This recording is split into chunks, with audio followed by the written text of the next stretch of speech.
Hello, everyone. This is Jeffrey Giesener for the Obligation of Memory podcast network. I'm with Ettie Zilber, and we're having a great conversation about her second generation life and her parents. And now we're going to be moving past, and we're going to take into Eddie's leaving home. She's getting an education, and I'm really curious about what it was like to leave your parents and go and fly the coop, be independent. And maybe you can tell me a little bit about what your parents thought about all that and your choices of leaving. Okay, well, I grew up in New York and went to public schools, and we were living in Brooklyn, moved out to Long Island, and then have to make a decision about college. Well, pretty much my college counselor said, you don't have, if your parents don't have any money to get you to what we called a boarding university, you'd have to go locally. And so that's what we did. And I went to Queens College, and I drove from Long Island to Queens College every day for 4 years. So I didn't really leave home at that time. I was living at home. And what was your studies? I studied health and physical education, and subsequently focused on the physically and mentally disabled, so adapted physical education, rehabilitation. So that was those were three of my first careers, and then I went on for a master's at Penn State in therapeutic recreation. And so later on, I got another master's degree in English as a second language and school administration. And then my doctorate was in school administration. I got a superintendent's license. And what was your thesis? My master's thesis or my doctoral thesis? Your doctoral thesis.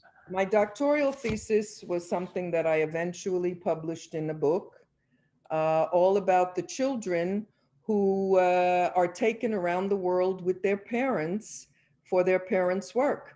And these kids are called third culture kids or cross culture kids. And I focused on one particular group of them. And so this has become a professional, is in many libraries in international schools today. So I was curious, how many languages do you speak? 5. Very good. Amazing. I learned more, but I've forgotten more than at this point. So when you said you were in 6 countries in the international schools, which countries were you teaching in those schools? I was in Israel. That was my first position. Then I worked in an international school in Singapore. Then in two schools in Spain, in Valencia and Barcelona. And then in a school in Guatemala. And then in China, in Beijing. I was in Beijing for 4 years. And then came to Arizona. Okay, so it leads to the obvious question. I want to know a little bit how your husband's name is. My husband is Jacob Yaakov, and he's Israeli, and I met him when I immigrated to Israel. Okay, so you wanted a funny story how we met. Before I get there, I want that story, but I'm trying to put it in my head so the audience can figure out. So you married after you got your doctorate? No. Is that correct? No. Okay, so doctorate was much later. Sorry, when did you marry and what year? I married in 1974. Okay. And so you were living in 1974, you were living where? In Tel Aviv. Okay. So you were okay. And is he a second gen? No, he's a Tzaba. He's a Sabra, and but both of his parents came to Palestine before the war in the 1930s. His father from Poland, his mother from Ukraine, what's now Ukraine. And but their families were all affected. But did they have insight that they decided that they would leave? It was so that is a very critical decision both of them made. Oh, well, there were a lot of these youth movements in every single town in Europe, particularly in Eastern Europe. And so they joined these youth movements, the Zionist youth movements. And as a result of that, many, many Jews were saved because they came to Palestine to settle the land and not knowing what was coming down the road. So they were very lucky, but of course they were very familiar with what was going on in Europe. So it isn't as if, my husband did not know anything about it. Plus, he grew up in Israel and went to school in Israel, and they study about the Holocaust, of course, in the school. And what studies did your husband, what does your husband do? What was his education? He came to California and he got a degree in aeronautical engineering. So, and then he came back to Israel after California, and that's where we met. So I want to hear the story of how you met. I want to hear a good story. So I have a very good friend from the international school. She's from England, and she was a real social butterfly. She knew everybody. And so one evening, she invited a friend of hers over because she wanted to make a shidduch, and her friend was from South Africa. And the friend turns up with a friend. And the friend was my husband, my future husband. And so I wasn't too crazy about him, but I liked the other guy. And she invited them over and we played a game of international Monopoly. And we had a French board, a British board, an Israeli board, and an American board. It was quite an interesting thing. Of course, you can never win. And so that's our story. We met over a Monopoly game. And then right away, the October War broke out. So we were in the middle of that. Was he in the Army? He was in the Air Force and worked on fixing all the planes that were coming back. My father in 48 was in the Air Force. He was making the propellers for the Haganah airplanes. I have photos of these. My father did make photos of all those, and I have those photos. Oh. So tell me a little bit about your parents, and they're watching you travel all over the world. That was later. Well, at this point, my parents weren't even in Israel anymore because they had gone to Canada. Okay.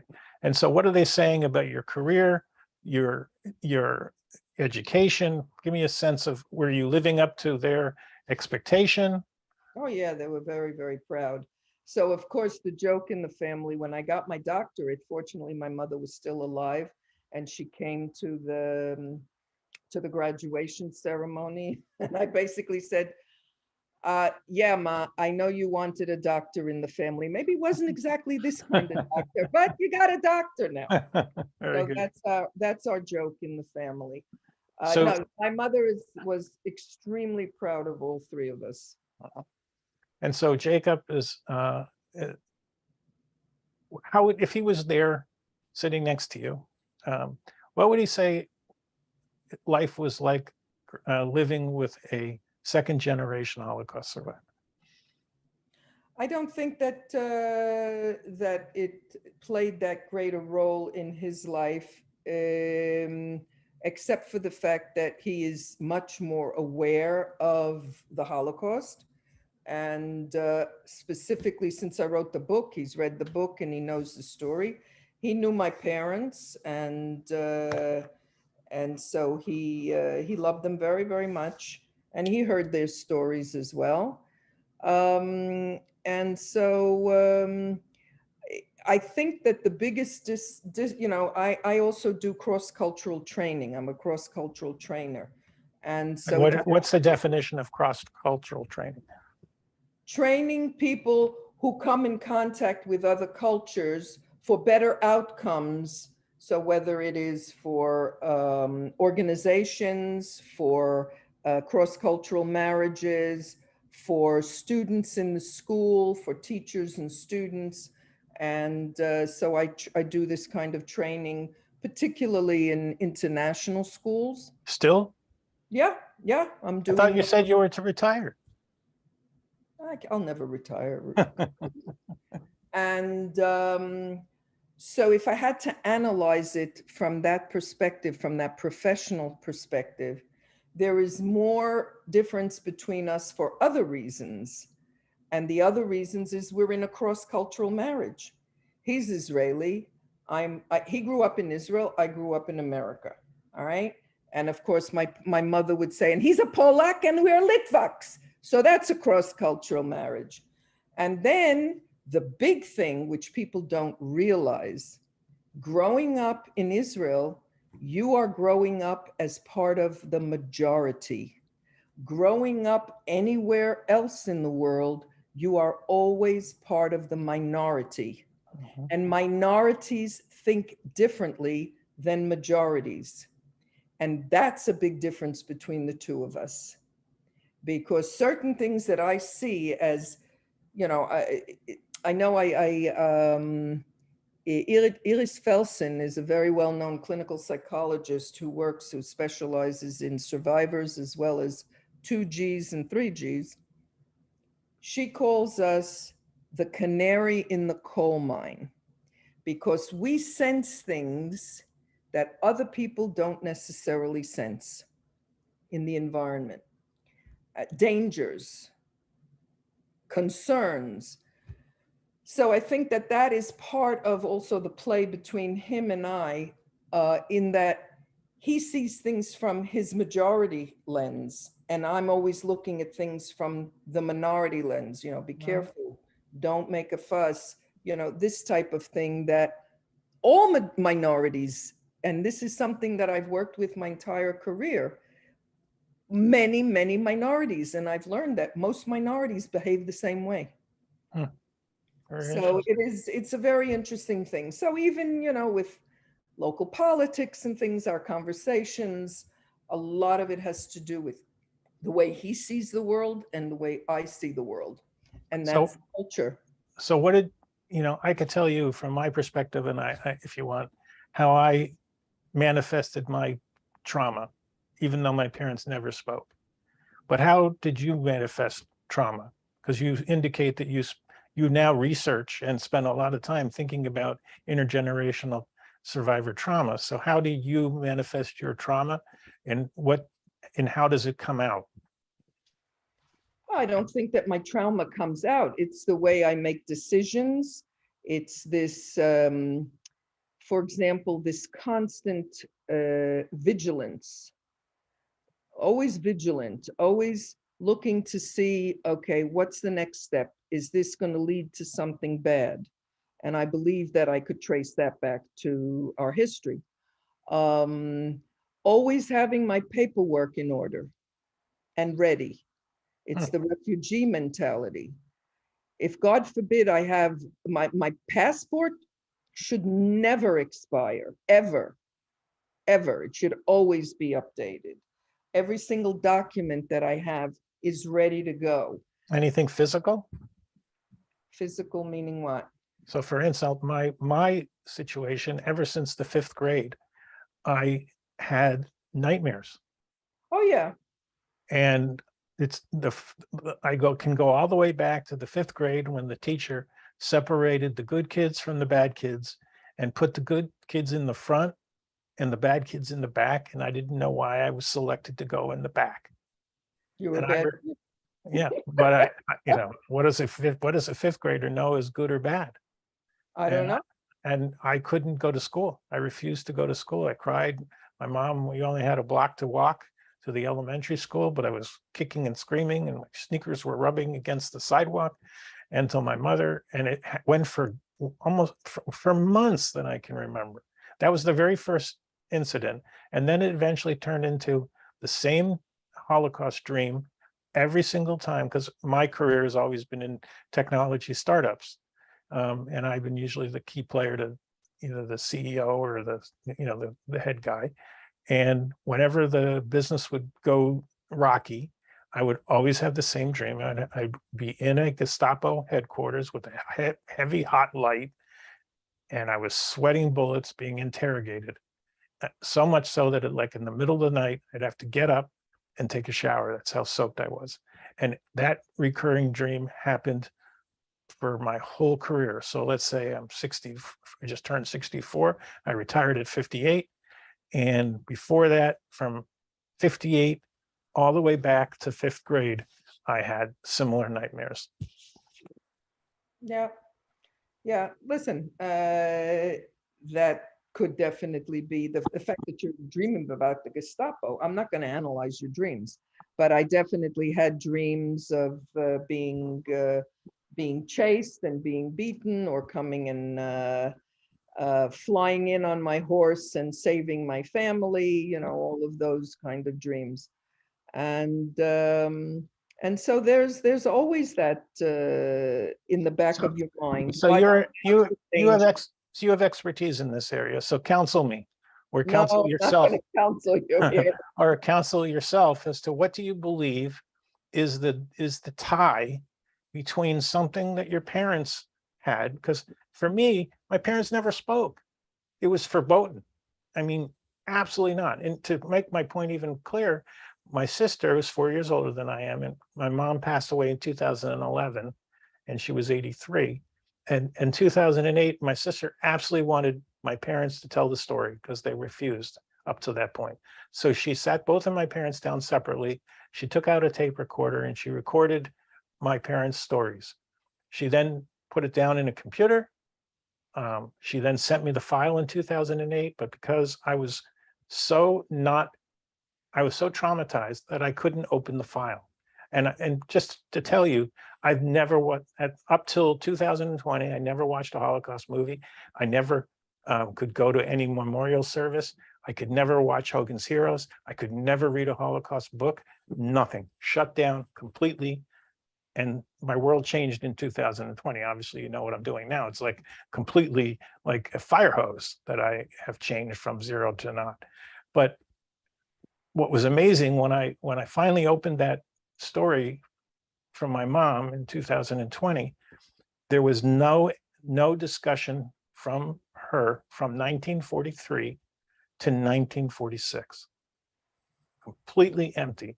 And when I watched my father's brother's show a tape, he mentions in that tape, which was over 2 hours, that he wanted to know from my mother what Auschwitz was like, and she refused to tell him about it. So very consistent. So for me, I got nothing. And yet I have this. And what was interesting, my transference is that since I opened that document in 2020 and started to discover what I didn't know about my parents' journeys, my nightmares have stopped. So leaning into the story and researching, and I've watched now over 500 Holocaust films. I write Holocaust reviews. I have my groups, and I'm now leaning into the story as opposed to running away from the story.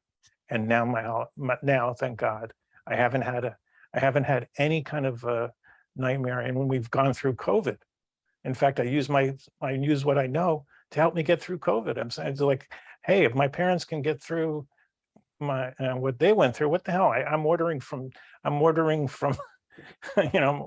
food in. I'm getting movies on Amazon. I mean, come on. So I would say that all of us would answer exactly like you did, because of our background. Big deal to wear a mask, right? yeah. Okay.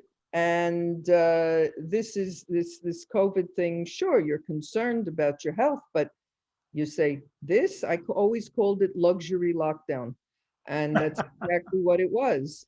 And how can you possibly complain? Now, that isn't to say that there weren't a lot of people who did suffer because they lost jobs, or they had to have their kids home or work from home, and the kids were online or studying. their husband died. My heart goes out to all of those. Yeah, we lost 1 million people.